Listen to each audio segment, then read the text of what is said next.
My view is fission is the new fire, and we are just at the very early stages of learning how to use it beneficially for human development. But it's an amazing tool. Nearly all of them said we can't invest in nuclear. It's because nuclear was on a list of sectors to be avoided. It was kind of in between pornography and cannabis.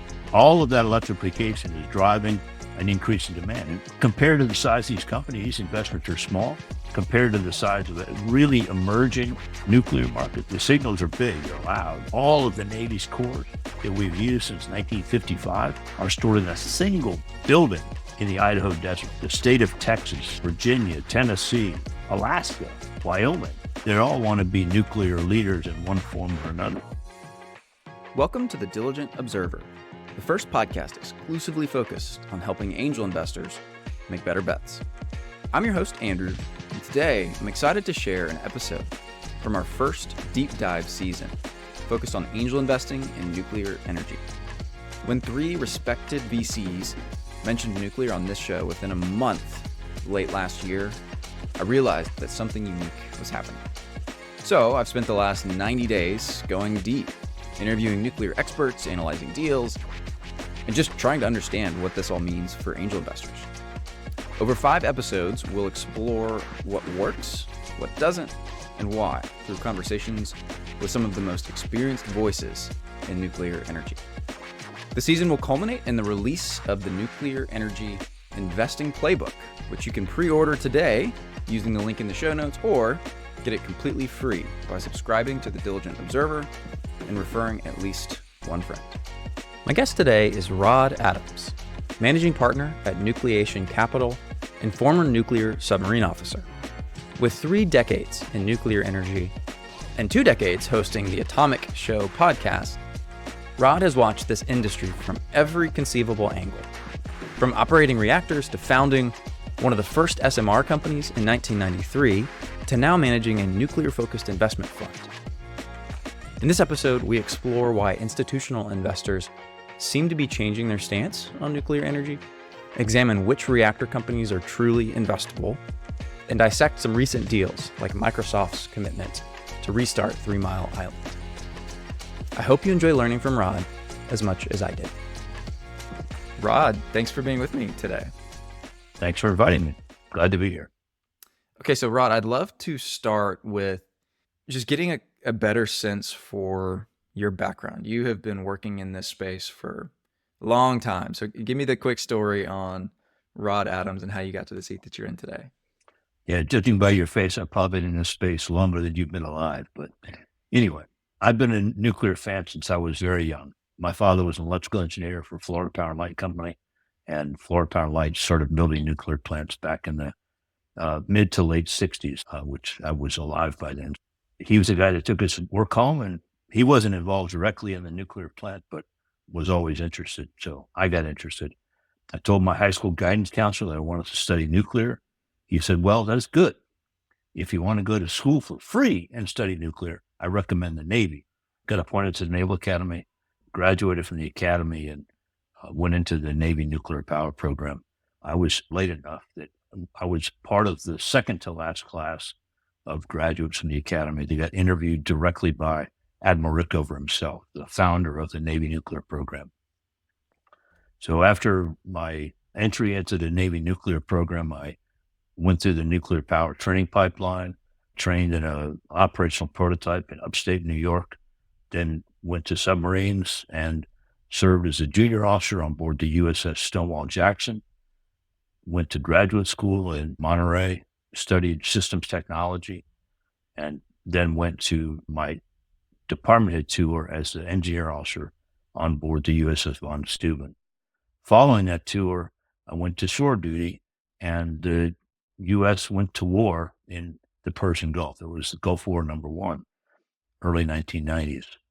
During the time I was at the academy teaching, I decided that I really liked nuclear and thought that the biggest problem that nuclear had was we were building plants that were too big, too complicated, and too expensive. Started trying to figure out ways to build them cheaper and more effectively to use that amazing heat source that I learned about on board a submarine. Came up with a design, left the Navy, left active duty, went into the Navy Reserve, started a small company called Adams Atomic Engines to build small modular reactors, and we were formed in 1993. So we thought that we had seen a way to develop nuclear that was simpler, as safe, can't be safer because it's hard to beat what the record that we have today, but as safe with a lot fewer components. It was a gas-cooled reactor with a direct cycle gas turbine using a pebble bed modular reactor. Many of those factors are in play today with today's micro and very small reactors. The Chinese are operating a pebble bed reactor today that is very similar to what we envisioned as the heat source for our plant. But by 1996 or so, we had run out of runway, couldn't attract anybody. The price of natural gas to compete against nuclear had continued to fall since 93.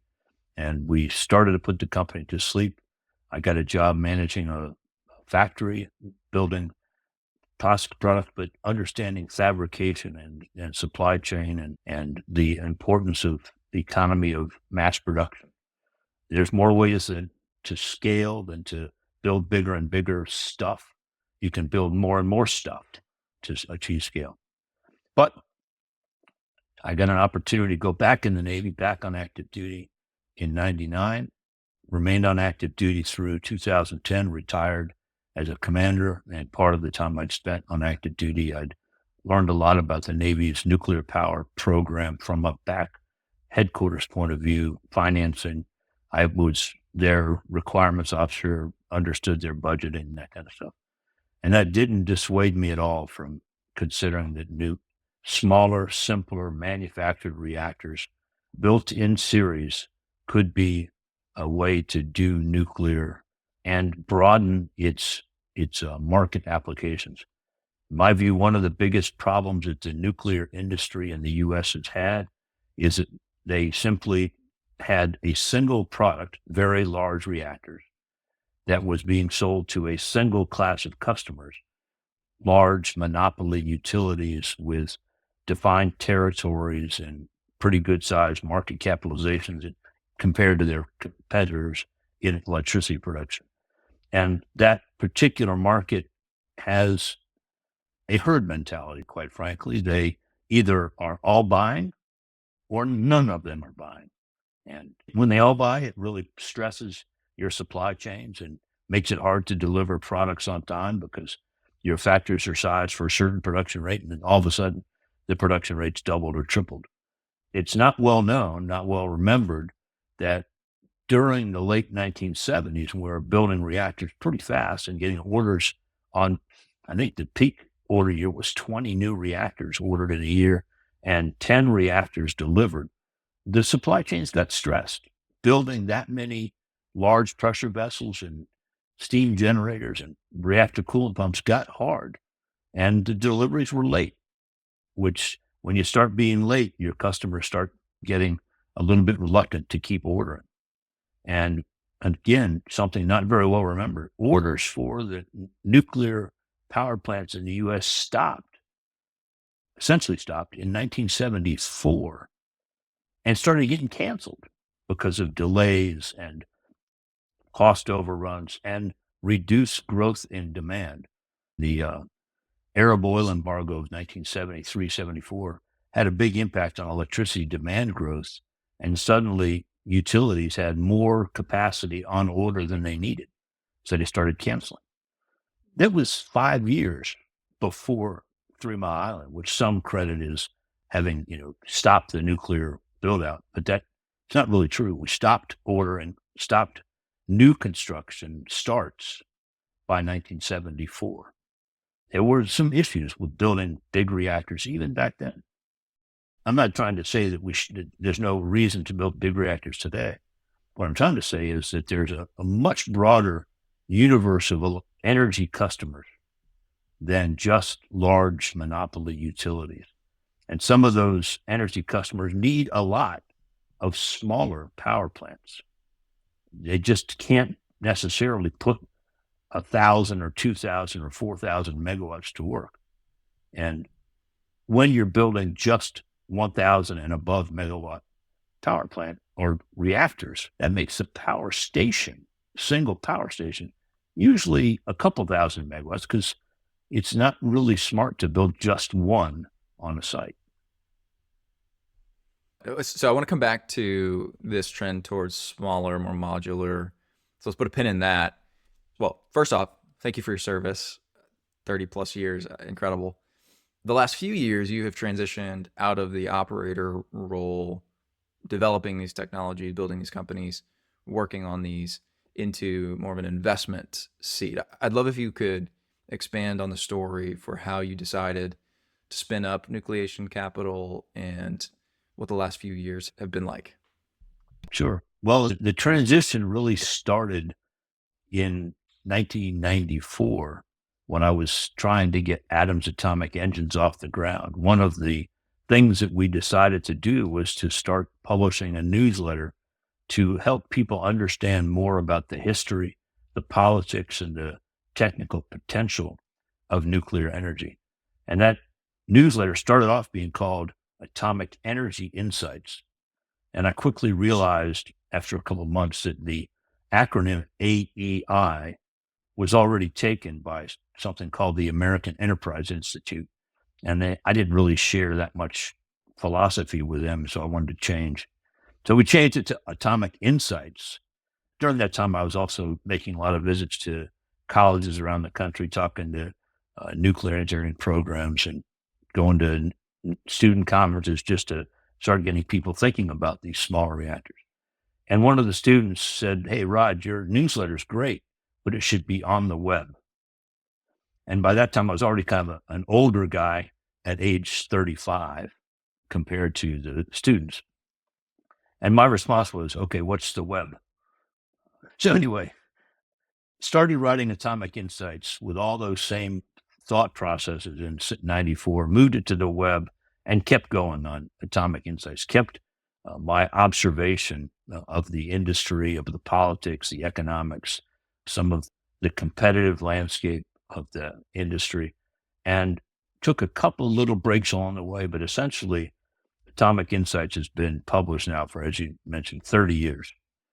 In 2018, I was writing about the possibility of advanced reactors and mentioned that the industry had enough startups in advanced reactors to start making it interesting, and that it was time, because some of these startups have been around for a number of years and already ticked a lot of the early boxes necessary to develop a new product. And I said, it's time for investors to start getting interested in this.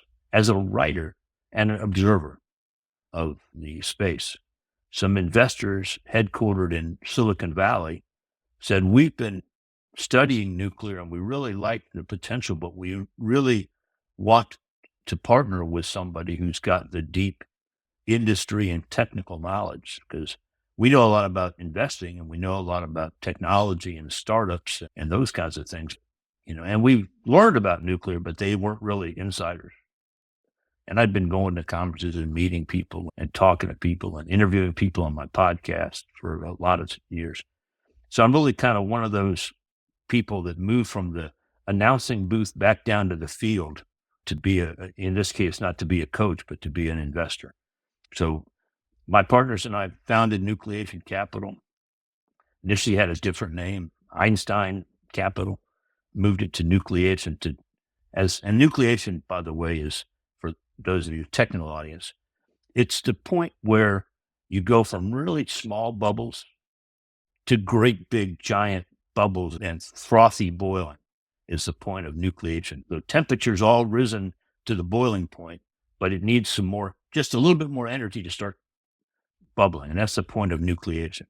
And within the nuclear field, the departure from nucleate boiling, nucleate is little bubbles, and that's actually good for heat transfer in a light water reactor. If you get to departing from nucleate boiling, it's not so good. But from an investing point of view, it is good. You want things to start getting really bubbly. So we founded Nucleation Capital. We initially spent a couple of years going around to institutions, the typical venture capital investor base. Nearly all of them said we can't invest in nuclear. It's because nuclear was on a list of sectors to be avoided. It was kind of in between pornography and cannabis, or maybe just above nuclear weapons and below fossil fuels. And that was kind of the list that nuclear energy was on. There's good historical reasons, not just because of concerns about safety or whatever, but from an investment point of view, nuclear has been a bad investment. There's been real hard problems where big companies, Long Island Lighting, the Washington Public Power System, Santee Cooper, have all been gone to bankruptcy, and Westinghouse even went into bankruptcy, all because of failed nuclear projects. I mean, we understood why the big guys were avoiding it, but nuclear energy, nuclear business has changed. Some of these smaller companies with smaller reactors and more focused on constructability and manufacturability, they don't have the same big risk as mega projects. And so it's a different risk profile completely. But the institutions hadn't at that time, 3 years ago, 4 years ago, hadn't really made the transition to say, wait a minute, nuclear's got some real public support, got some government support, those kind of things. So what we did was we found that there was a new software as a service technology operated by AngelList, and your listeners, your customers may have heard of AngelList. But AngelList has a offering called a rolling fund, which allows accredited investors to join in a fund that then brings together a bunch of investors and makes investments from that fund. Now, unlike a traditional venture fund, we don't go out and soft circle a bunch of people and bring them all in at once, then have this fund that we then invest over a short period of time. We've got dedicated investors who come in and say, I'm going to put in X number of dollars for a period of time. And every quarter, I'm going to make an investment to you guys. And for us, we like to encourage people to subscribe for 8 or more quarters, but we'll take them for shorter. Our minimum ticket is $5,000 per quarter for a 4-quarter subscription, $20,000. And that's a moderate amount of money. But if you're an accredited investor, it's within the typical investment. And of course, we have bigger people. We have all the way up to about $250,000 per quarter in our base of investors. Roughly 100 LPs right now. We've been investing for, I think we just are finishing our 13th quarter, so just over 3 years. We've got 13 companies in the portfolio now, and we're probably going to close on 2 or 3 this quarter because there's getting to be more and more exciting stuff happening.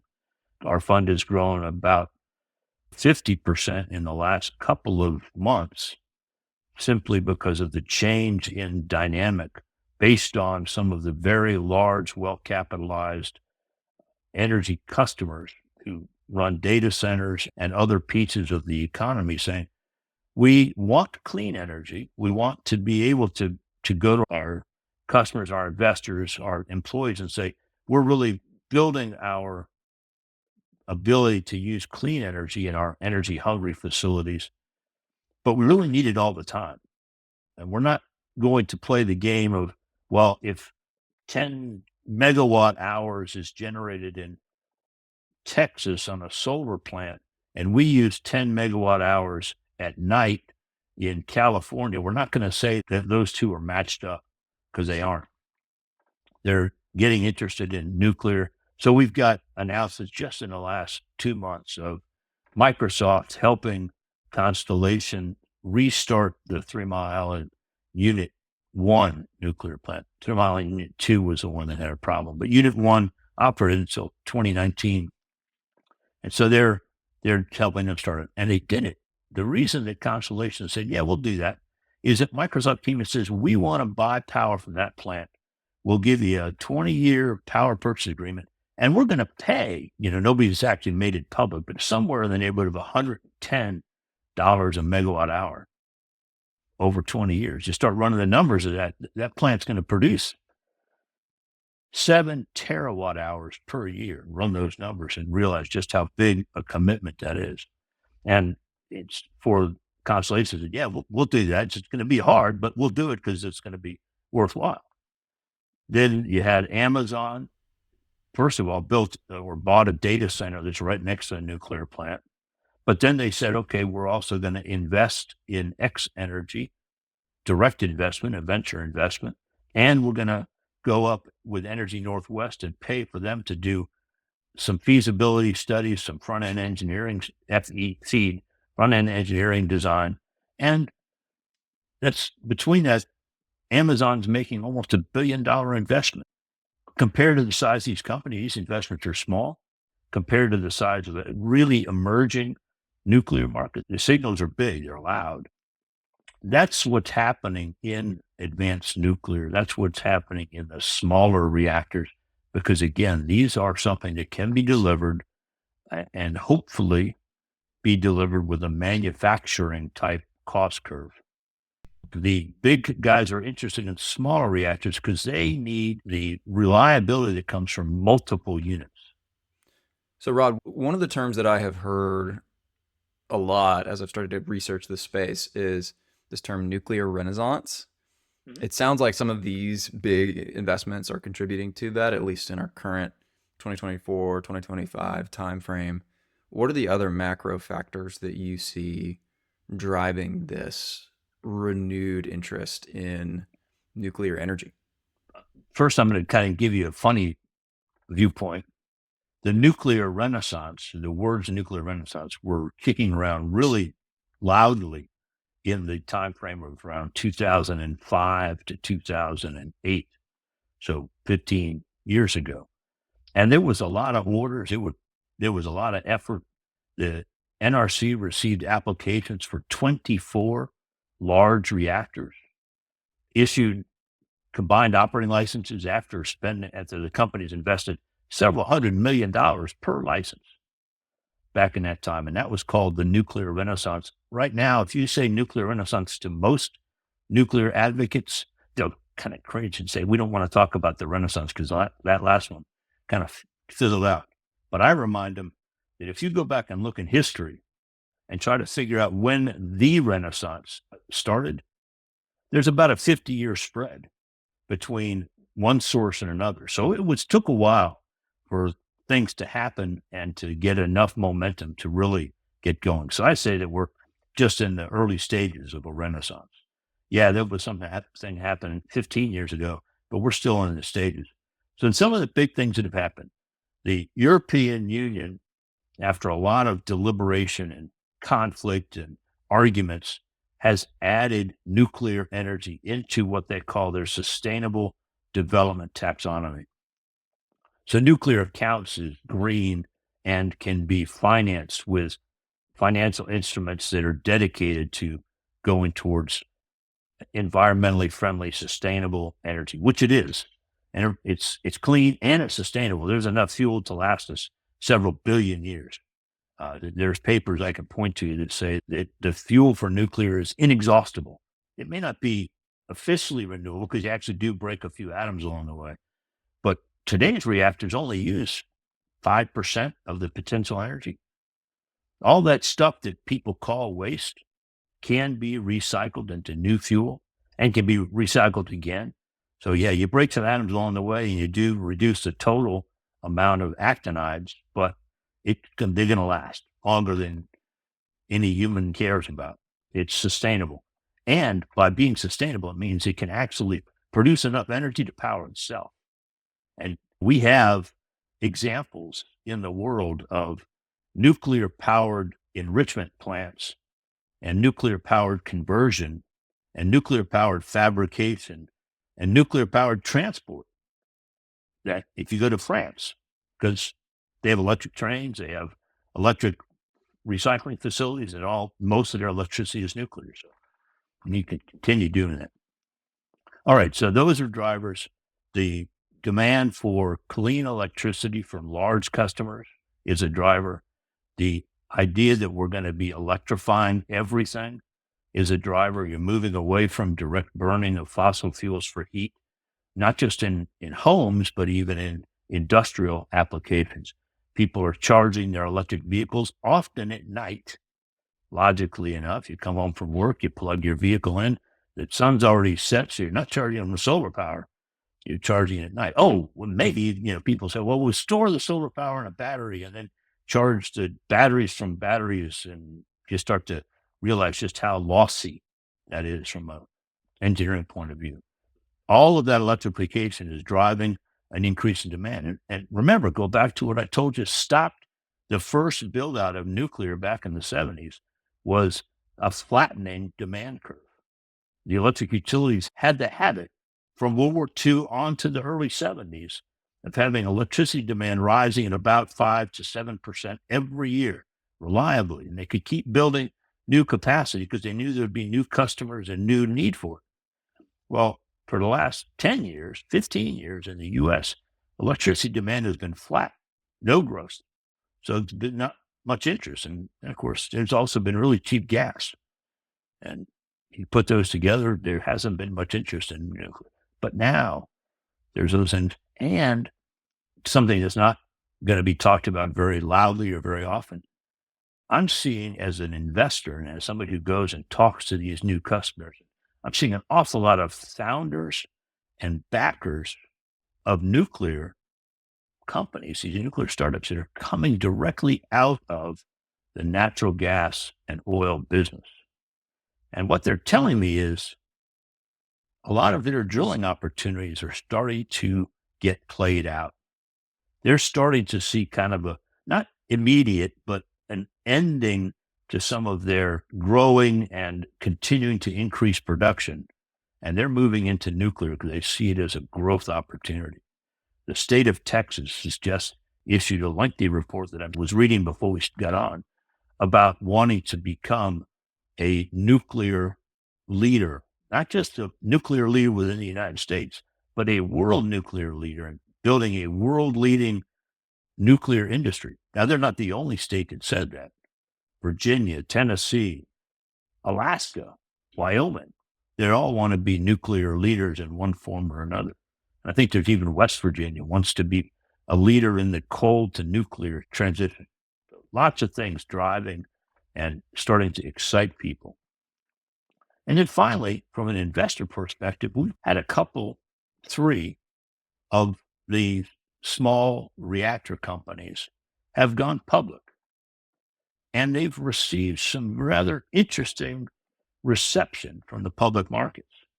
Now, there's been some ups and downs, and all 3, Oklo, NuScale, and Nano Nuclear, are trading at close to double or more than double their initial offering price, which was within the last year.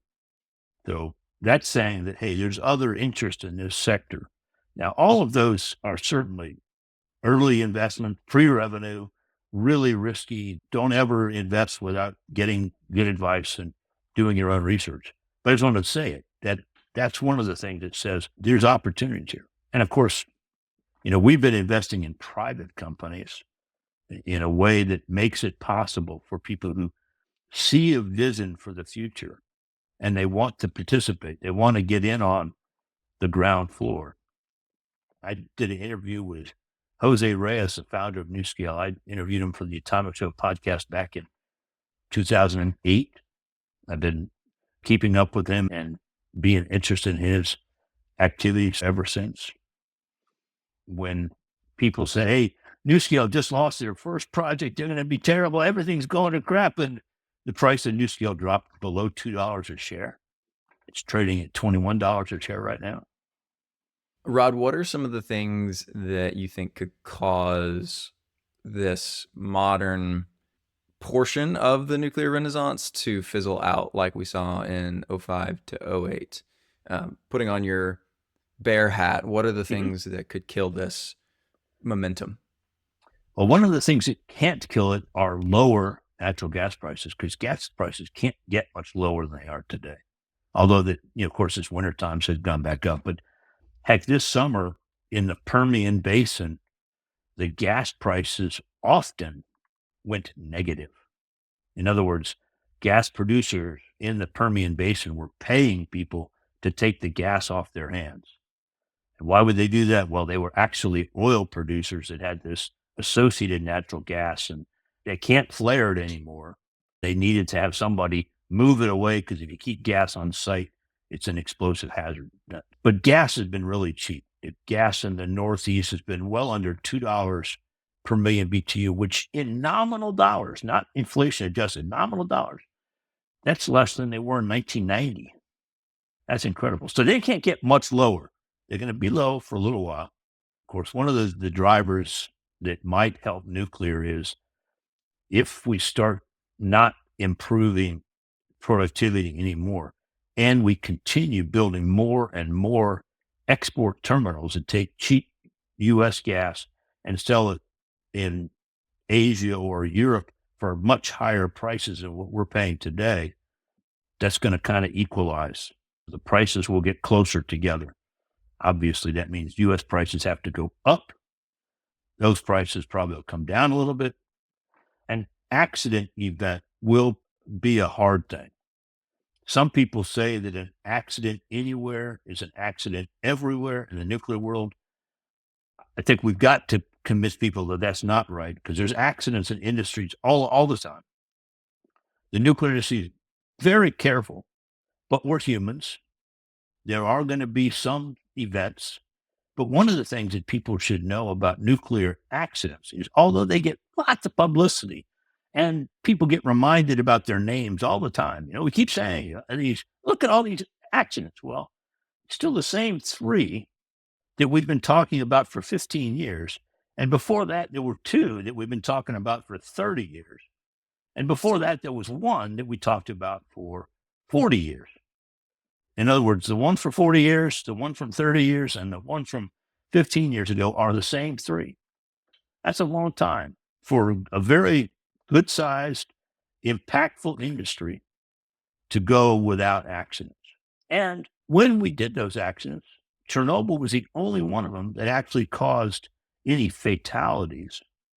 Although there was predictions of millions of people, the actual numbers, studied over many years, is less than 50 people were killed or got long-term cancer-related stuff from Chernobyl. Nobody got hurt. No private property outside the gates of the power plant was damaged at 3 Mile Island.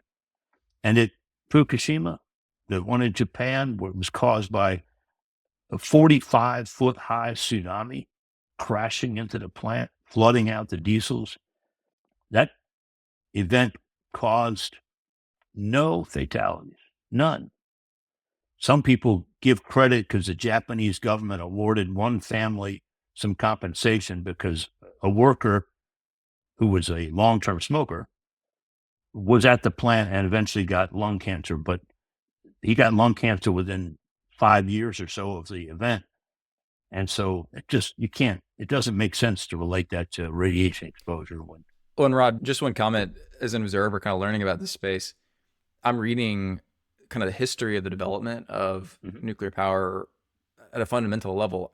I mean, the first reactors are less than 100 years old. Like, all of this technology has developed within the last century. So it's remarkable that those events you're talking about are the only ones that we're discussing in a technology that, relative to a lot of the others that are out there, is in its infancy. Well, my still extant mother was born in 1933. In other words, she's still living. Nuclear fission was not proven to exist, or not even discovered as something that would exist in nature until 1938, 39. So she was already a kid by that time. So that's when we first figured out. It's like learning combustion happens. My view is fission is the new fire, and we are just at the very early stages of learning how to use it beneficially for human development. But it's an amazing tool. I point out to people, the submarine that I served on, the thing that inspired me to get all excited about nuclear, had a fuel core that was small enough to fit underneath an office desk. That was the whole fuel core.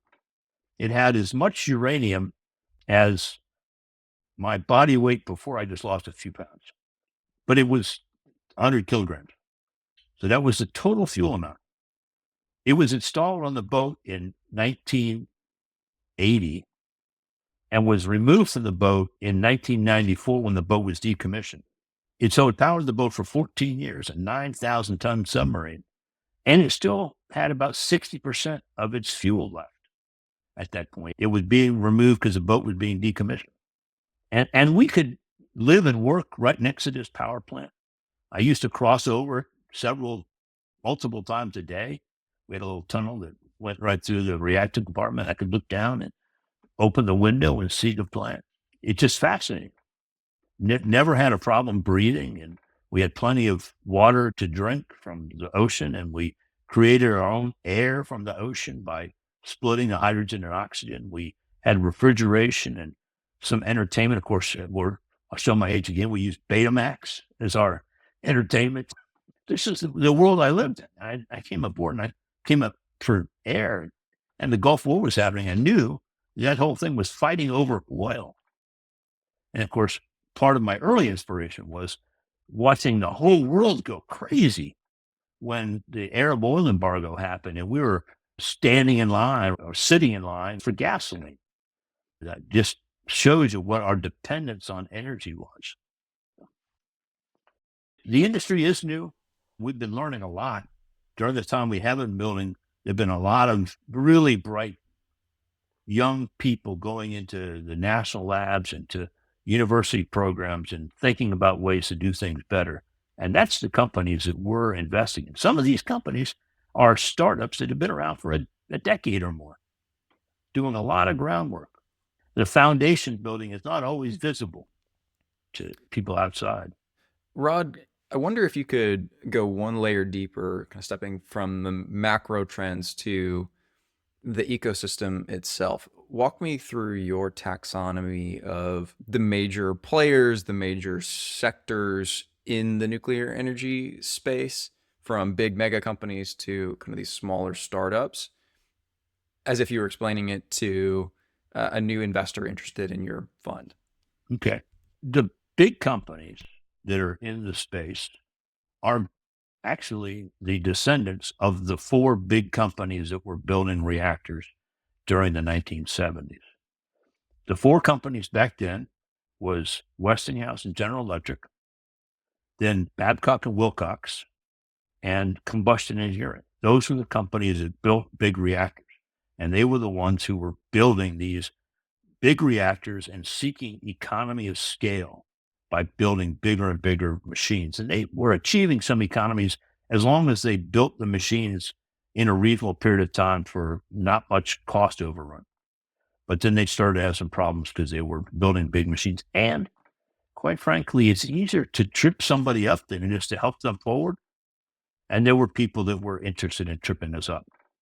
And although most of the ones that were waving signs and making a big deal about being opposed to nuclear energy were called themselves environmentalists or part of the environmental movement, my belief has been developed over the years that a lot of that opposition was stimulated and funded by people that had financial interest in slowing nuclear down. You know, everybody benefits from cheap, clean energy. But the fact is that people that sell dirty, expensive energy don't want to lose their markets to clean, cheap energy. And they have a fair amount of power and wealth. And certainly the ability to use some tools taught to them by a guy named Edward Bernays, who was one of the first guys that talked about PR and propaganda. There are some really good works as to how you convince people to do things or to not do things. And so the descendants of those companies are still in the nuclear business. You still got General Electric, they're called GE Vernova. Then Westinghouse, still a big player. And Westinghouse purchased Combustion Engineering. So the company that's Westinghouse today is both of those companies. from the early days. And the company was Babcock and Wilcox is now called BWX Technologies. So BW, Babcock and Wilcox, the X is advanced nuclear is essentially what that X is, and then T. So BWXT is still involved, and BWXT is not really thinking about building big plants, although they are a parts supplier to Westinghouse and General Electric. They have contracts with both of them from companies that are in Cambridge, Ontario, to supply steam generators, pressure vessels, those kinds of things. Westinghouse, it mostly contracts out some of their manufacturing. They're not the same big integrated manufacturer they were back in the 70s. They're mostly a design firm, but they have big ones, the AP1000. They have a small modular reactor called the AP300, and they have a micro reactor, which is a 15 megawatt reactor that is, they call it a nuclear battery. It's called the eVinci. So they're broadening their product offering, like I've suggested. GE Verona has the BWRX 300, which looks like it's going to really capture some players in the utility market. Ontario Power Generation, OPG, has got a plan to build 4 of them at their Darlington site. Then you've got TVA, a Polish industrial group, are all looking at the BWRX 300. There's Estonia has got interest in that. And then there's a whole bunch of others that are kind of followers. And then BWXT has the component supply that they're doing, but they also have a reactor called the Banner, BWXT Advanced Nuclear Reactor, Banner. And that's looking like some of their early customers are going to be mining companies in Wyoming. And it's actually a kind of mining that most people haven't heard of. It's called trona, and trona is an ore that you get phosphate out of. So Wyoming happens to have the world's largest supply of trona, and it's an energy-intensive process, and they're interested in it. Those companies are interested in essentially big reactors and small reactors and in between. There's a bunch of startups that have advanced reactor development. They're looking at various types of coolants, different types of reactor designs. You have high temperature reactors that are cooled by gas, and the fuel it's a coated particle fuel that has much higher temperature capabilities. When you're operating a reactor, you want to make sure your fuel doesn't get damaged. And in a light water reactor, the way you make sure your fuel doesn't get damaged is you keep it covered with water and you keep water flowing over it.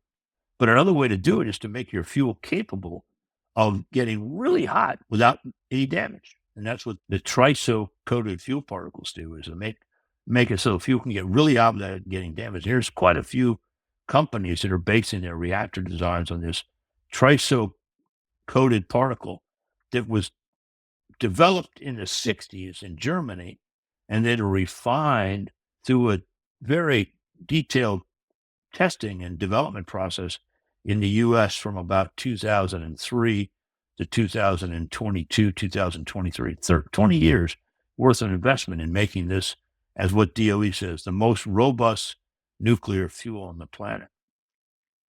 Got companies that are doing metal alloy reactors that are cooled by liquid metal, either sodium or lead. Again, there's some of the large ones. One of the more famous ones of that is the natrium reactor. Natrium is Latin for sodium. The natrium reactor is the one that's designed and will be built by TerraPower. And TerraPower is famously, the biggest investor is Bill Gates. Nathan Myhrvold, Bill Gates' partner in Weston, and Microsoft is also a big investor. And they've got some other investments from like the Breakthrough Energy Institute. But the big companies are not ventures. So we don't invest in the big companies. That's just, at least not from a fund point of view. A lot of the smaller companies are ventures and have really interesting ways to address the market, ways to build their advanced reactors, the way that they're setting up their factory production and getting their first license through the NRC. That's, we haven't really mentioned that. You have to go through a regulatory process. It's really not that much more difficult than getting an airplane design certified or getting a new drug onto the market. There's just a lot of paperwork and steps. And over time, the NRC has established a notion that they're very reluctant to approve anything, but that's changing. And that there's changing both by philosophy, but also by direction from Congress. Now, there's also a lot of interesting areas outside of just reactor development that we're interested in as investors. Historically, and it's famous, people say, well, what do you do with the waste from a nuclear reactor? And that's been thrown down as a trump card, and people say, well, that'll stop all conversation, but it's not. We've been handling nuclear waste and storing it safely for 70 plus years. Not a single person anywhere in the world has been harmed by accidental exposure to nuclear waste from a nuclear reactor.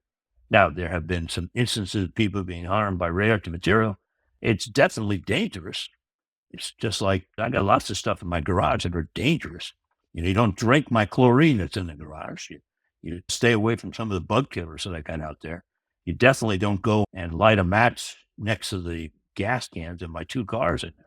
But so we've been handling this stuff for a long time. It doesn't take up much space. It's very compact. I told you a little bit how small the core are, my reactors. And oh, by the way, all of the Navy's cores that we've used since 1955 are stored in a single building in the Idaho desert. It's a pretty decent sized building, but it's not much bigger than a Walmart. That holds all submarines, aircraft carriers, the cruisers that we had. So we put the waste in a cooling pool, sit there for 4 or 5 years, and we put it into a container. Now, most of that waste handling is not done by ventures, but there is a venture that said, this permanent waste thing that everybody's worried about, trying to build these large mines, put all the waste in a single location, like Yucca Mountain, which, by the way, never was built. People think that Yucca Mountain is all sitting there in the desert.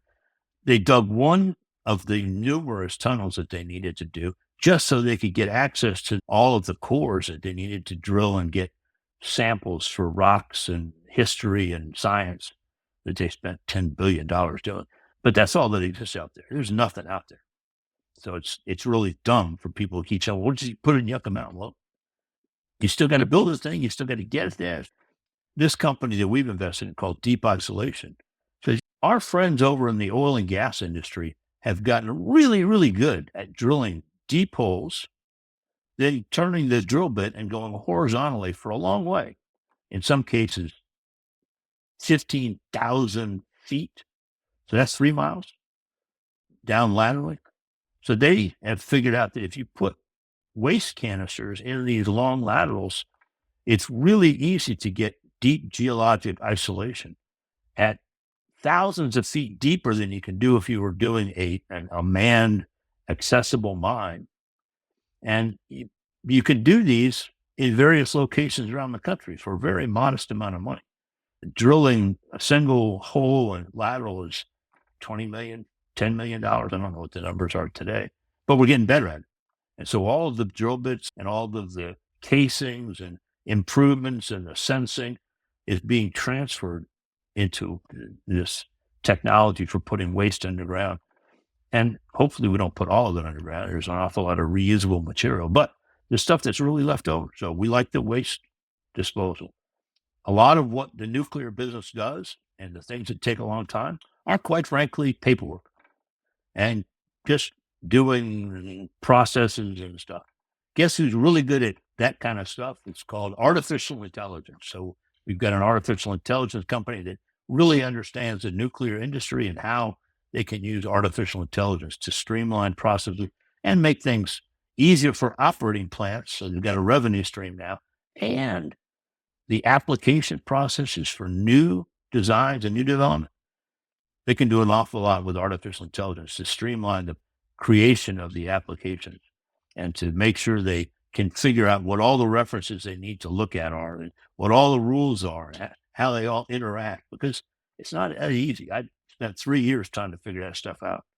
And things like there's a 4,500 page set of guidance instructions to tell a reactor applicant how to apply for a reactor license. 4,500 pages long. But the AI can read that stuff and figure it all out and put the connections together. So we're interested in other components where some of these companies are doing some interesting things with salt. So different ways of manufacturing salt-based fuels. There's a lot of interesting stuff going on outside of the direct reactor developers, things that are going to support what they're doing. Rod, anything else you would encourage an investor interested in this space to think about or research as they consider starting to deploy capital in the space? Energy is not a fad. We will always need a lot of energy to drive our society. And if we want continued increasing in prosperity, we need to continue increasing the amount of energy that we put to it. The whole old notion driven by some people that really maybe not have the human interest at heart, that we could somehow get by with energy conservation and energy efficiency, it just doesn't work. That's not what's going to make us prosperous and enable humanity to flourish. So if you think about that as your kind of investment thesis, is that we need a lot of energy. And I also am absolutely convinced that we need to slow down and perhaps eventually reverse our contribution of CO2 in the atmosphere. It is causing problems. There are things happening in the climate and in the weather today that would not be happening if we didn't have quite so much energy being retained by the greenhouse that's above our atmosphere.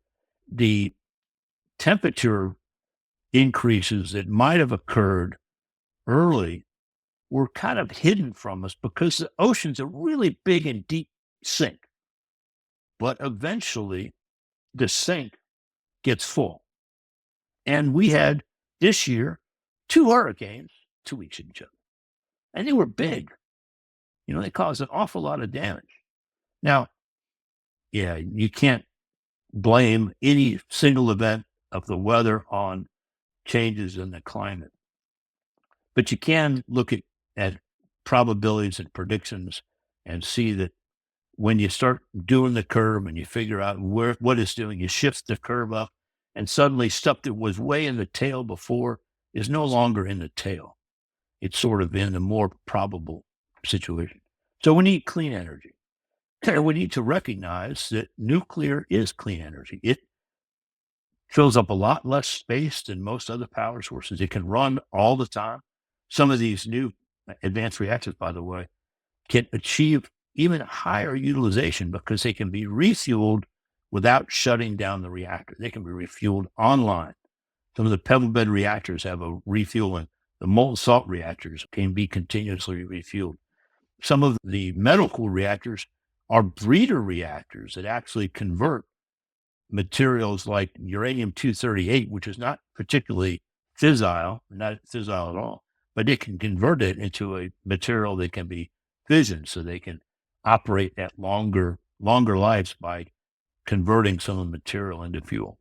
So all those things are happening. They're happening pretty fast. They're happening at a nuclear pace of fast. The nuclear industry doesn't move all that fast. And it can be frustrating for people that are used to investing in software and applications and Bitcoin mining and stuff. Things aren't going to move that fast. I wrote down a great quote that you have on that topic.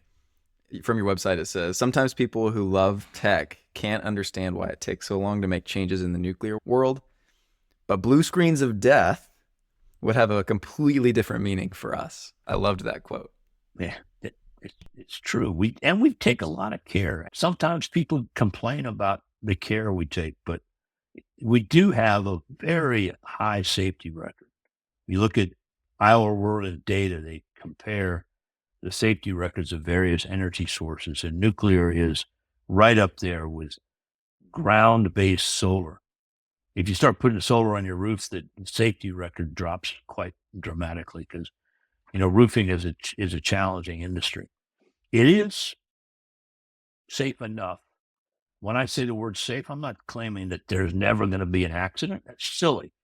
I'm claiming that that the accidents will be few, and most of them will be mitigated by the various layers that we have. The reason Three Mile Island didn't cause any harm or death was we had a second layer, a very big, thick second layer called a containment dome that kept radioactive material out. Again, radioactive material is dangerous, but we know how to handle it. We know how to stay away from it, and we can sense it pretty easily. There are, in fact, some applications that can be run on smartphones that can give you a warning if there's radiation, because the camera in a smartphone can detect radiation, but you have to have the software to make it work. Rod, what's the best way that our audience can follow you in your work? I know your podcast is probably the best thing, but how can our audience follow you? Both the podcast and Atomic Insights are decent ways to look in what I've done in the past. I'm not updating those very frequently anymore. I am pretty active on Twitter at Atomic Rod. I've just created a Blue Sky account, again, at Atomic Rod, and plan to be keeping those microblogs up. I'm pretty active on LinkedIn and post things. The bottom line is I'm much more interested in short but frequent communications than in spending a lot of time doing some of the long form stuff. So I will still write for those occasionally. We do have a blog at Nucleation Capital, and that's a good thing to follow. My partners do a good job of keeping that up to date. I do write some there, but the best things are the microblogs. I started my Twitter account in 2006, and I think that 68,000 posts on Twitter. So pretty active. Well, Rod, this has been fantastic. Thank you so much for sharing a few minutes of your day with us. I very much look forward to following your work and tracking the space. Yeah. And if anybody has any direct questions, and of course, please be gentle with me. It's just Rod at nucleationcapital.com. Thanks, Rod. All right. Bye. Thanks for listening to this episode of The Diligent Observer. I'm your host, Andrew Taslow, and if you are looking to make better bets as an angel investor, subscribe for more at thediligentobserver.substack.com.